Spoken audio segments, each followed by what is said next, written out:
Our project began with a trip to our local metal supply shop. We picked up some pipes and now we can start making a frame. So far I've been getting some great results with Lincoln Electric flux core wire, so I'm going to set up my machine and I'm going to start welding with this wire.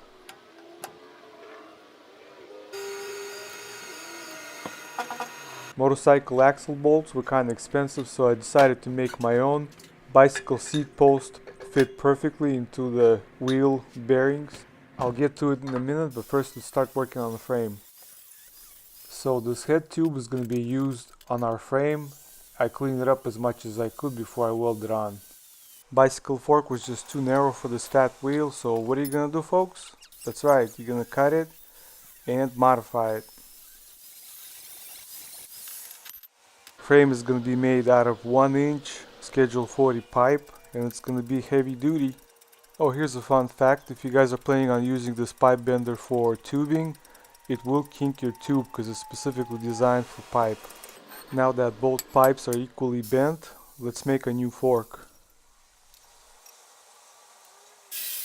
Who needs steel toe shoes when you have these awesome flip-flops? Can someone tell this guy to stop wearing flip-flops while welding? Now let's move on to the axle bolt. I'm going to take the seat post and I'm going to cut off these parts here. I'm going to take regular car lug nuts, round off the edges and weld them on the inside of the seat post.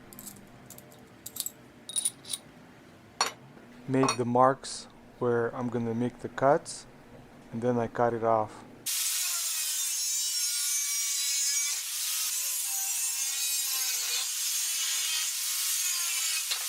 Let's round off the edges.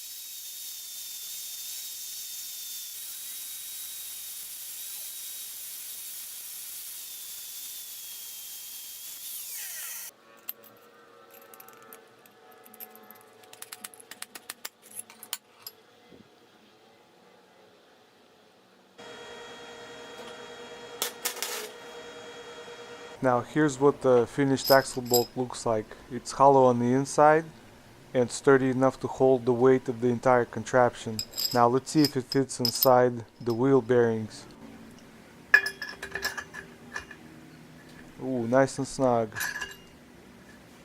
I tack welded two metal pieces together and this is going to be my front fork axle bolt brackets.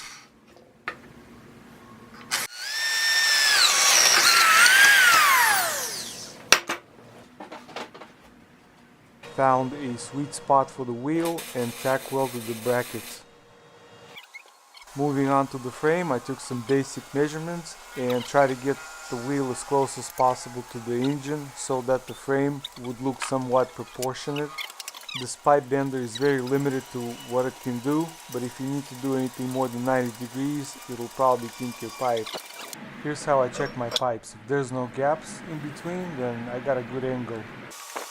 Made the handlebars slightly shorter.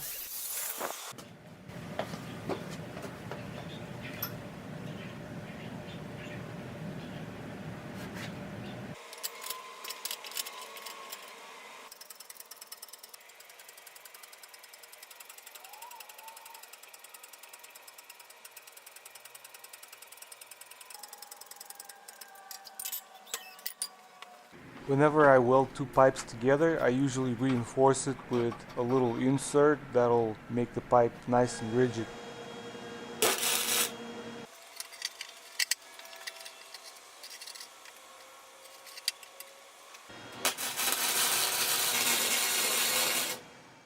Filing down your welds will make your work look seamless.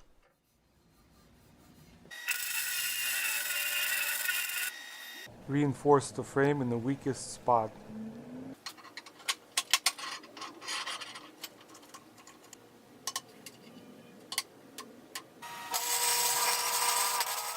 Let's make engine mount. All I need is a small section.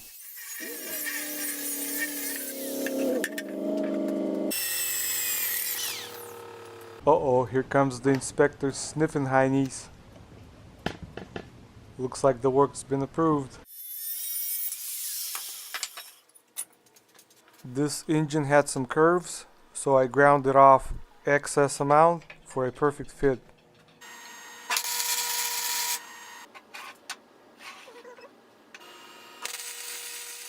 The same angle iron was used for axle bearing hangers.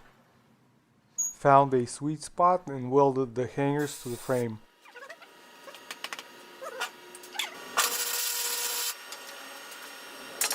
So this thing right here is going to be the box for the wiring and the battery. This tubular loop will reinforce the frame, act as a handle and a bumper. Let's weld some foot pegs, shall we?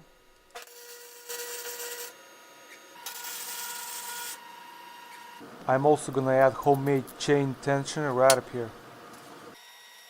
Once I found a good spot, I welded the front caliper to the fork.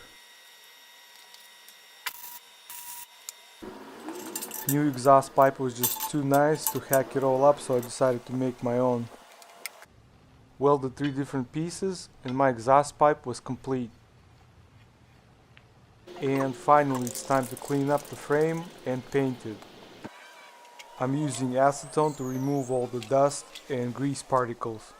Once the paint dries, we're gonna reassemble it and take it for a spin.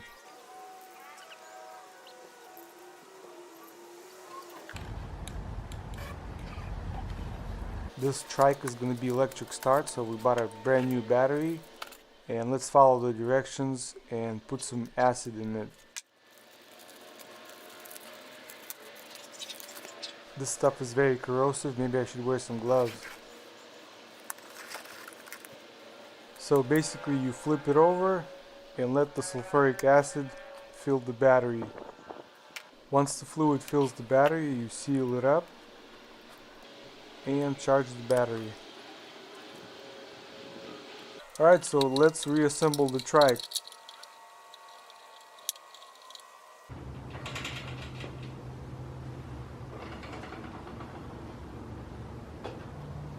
This gas tank was $10 on Amazon. Start and kill switch right here.